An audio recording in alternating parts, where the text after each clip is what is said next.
So today you're going to take your civil rights test. Number 1. What was the outcome of Brown versus Board of Education, 1954? A. States were given the right to decide if public schools would be segregated. B. Racially segregated public schools were ruled unconstitutional. C. Students were granted the opportunity to attend any public school of their choice. D. All public schools were required to be segregated. Number 2. What was the outcome of Swann versus Charlotte-Mecklenburg County Schools in 1971? A. Schools were allowed to limit the number of Black students they enrolled. B. Schools had to provide the same books to Black and white students. C. Schools would be racially balanced through the use of bus transportation. D. Schools would be desegregated through using a lottery system. Number 3. What was the purpose of the Civil Rights Act of 1964? A. It made racial discrimination in public facilities illegal.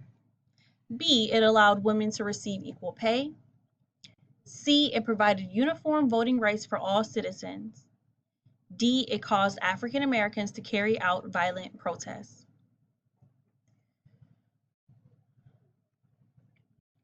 So, Dr. Martin Luther King Jr. died, and Robert F. Kennedy did a eulogy, which is a speech for someone who has died.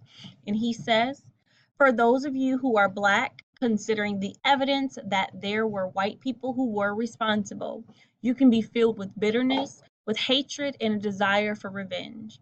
We can move in that direction as a country, or we can make an effort, as Martin Luther King did, to understand and comprehend, and to replace that violence, that stain of bloodshed that is spread across our land, with an effort to understand with compassion and love."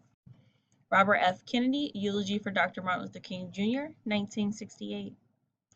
4. What reaction to Martin Luther King Jr.'s assassination is Robert Kennedy trying to avoid? A. Nonviolent protest that demonstrates compassion. B. Political legislation that upsets Southern leaders.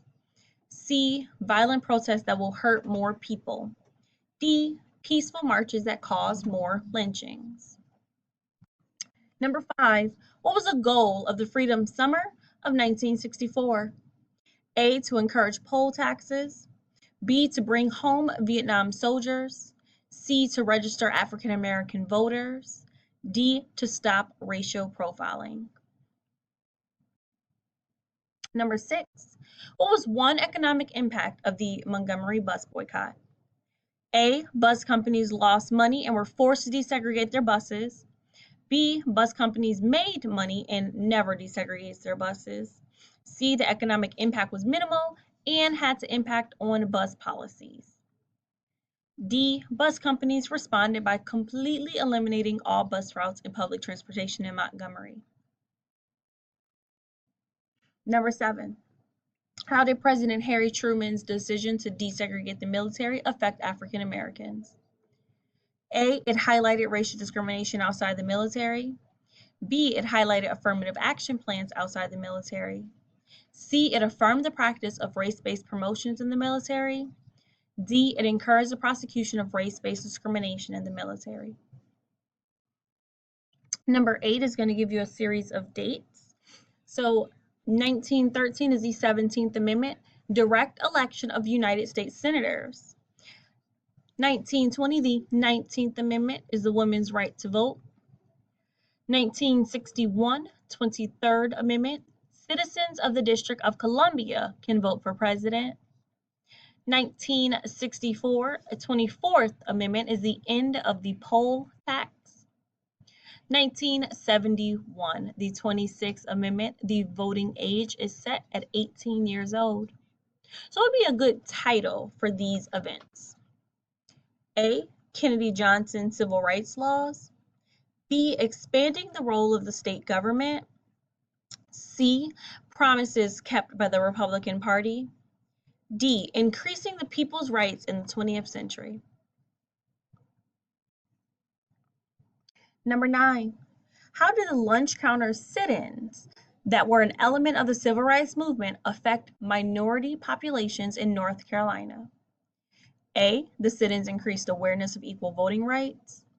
B, the sit-ins increased awareness of equal treatment at public businesses. C, the sit-ins increased awareness of equal treatment on public transportation.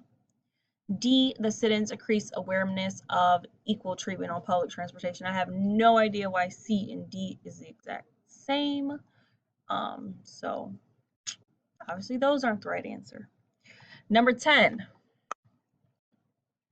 Which former leader of the NAACP was appointed the first African American justice to the United States Supreme Court? A, Thurgood Marshall. B, W.E.B. Du Bois. C, Booker T. Washington. D, Martin Luther King Jr. Number 11, you are going to have a primary source. This says your color and it says your ward, which is where you live. Alexandria, 1918. It says $1 poll tax for the year 1918, and it is signed by the sheriff. So this is an example of what a poll tax actually was. Number 11 says, what voting restriction was used in combination with the poll tax to exclude poor blacks, yet still allow poor whites to vote? A, Grandfather Clause. B, Voting Rights Act. C, miscegenation. Or D, the literacy test. Remember, it's the difference between poor blacks and poor whites and what allowed them to vote. Number 12, the Harlem Renaissance. It says, Negroes, sweet and docile, meek, humble, and kind. Beware the day they change their mind. Langston Hughes, Harlem Renaissance poet. So number 12 asks, what social and political movement of the 1950s and the 1960s does the passage foreshadow? A, the Civil Rights Movement. B, the Harlem Renaissance. C, the women's suffrage movement. D, the Red Scare. Number 13. What is the key difference between civil rights leaders Malcolm X and Martin Luther King Jr.? A, the approach each man took to achieving its goal. B, the view each man had on the rights for African Americans. C, the end goal of each man was different. D, their lasting legacy on the civil rights movement. And number 14 is going to have a box and it says Reconstruction Amendments and Civil Rights Movement. I'm going to read first the first box down. So it says the Reconstruction Amendments. The 13th Amendment, 1865, ends all forms of human slavery and involuntary servitude. The 14th Amendment in 1868 guarantees that all people born or naturalized in the United States are citizens. The 15th Amendment of 1870 ensures that all citizens have the right to vote regardless of their race. So now we have the Civil Rights Movement. Brown versus Board of Education, the Supreme Court decided that segregation was illegal in all public schools. The Civil Rights Act of 1964 ended legalized segregation and Jim Crow laws. The Voting Rights Act of 1965 ended any state law that kept any member of any minority group from voting. So number 14 asks, how are the constitutional amendments created during Reconstruction similar to the laws created during the modern civil rights movement? A, both increased the power of the state governments. B, both helped in slavery. C, both helped in segregation. D, both help to ensure the rights of all people. That was your final question. Good luck.